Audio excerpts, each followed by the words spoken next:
புதுச்சேரி முன்னாள் சபாநாயகர் சிவக்கொழுந்து, சட்டமன்ற உறுப்பினர் வி.பி. ராமலிங்கம், சப்தகிரி குழும நிர்வாக இயக்குனர் ரமேஷ்குமார் ஆகியோருக்கு ஏராளமான அரசியல் கட்சி பிரமுகர்கள், நிர்வாகிகள், தொண்டர்கள், தொழிலதிபர்கள் புத்தாண்டு வாழ்த்துக்களை தெரிவித்தனர். புதுச்சேரி முன்னாள் சபாநாயகர் சிவக்கொழுந்து, சட்டமன்ற உறுப்பினர் வி.பி. ராமலிங்கம், சப்தகிரி குழும நிர்வாக இயக்குனர் வி.பி.எஸ். ரமேஷ்குமார், சப்தகிரி குழும இணை இயக்குனர் விஜய் ஆகியோருக்கு புத்தாண்டு வாழ்த்து தெரிவிக்கும் நிகழ்ச்சி இன்று பெருமாள் கோவில் வீதியில் உள்ள அவரது இல்லத்தில் இன்று நடைபெற்றது.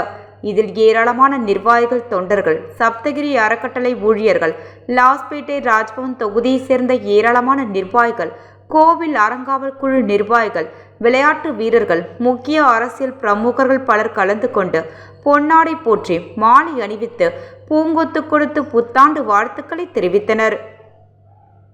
தொடர்ந்து வாழ்த்து தெரிவிக்க வந்தவர்களுக்கு புத்தாண்டு வாழ்த்துக்களை தெரிவித்த முன்னாள் சபாநாயகர் சிவக்கொழுந்து, சட்டமன்ற உறுப்பினர் வி.பி. ராமலிங்கம், சப்தகிரி குழும நிர்வாக இயக்குனர் ரமேஷ்குமார் ஆகியோர் புத்தாண்டு வாழ்த்துக்களை தெரிவித்து காலர் மற்றும் டைரிகளை வழங்கினர். இந்நிகழ்ச்சியில் சப்தகிரி அறக்கட்டளையை சேர்ந்த ஏராளமான நிர்வாகிகள் பலர் கலந்து கொண்டனர்.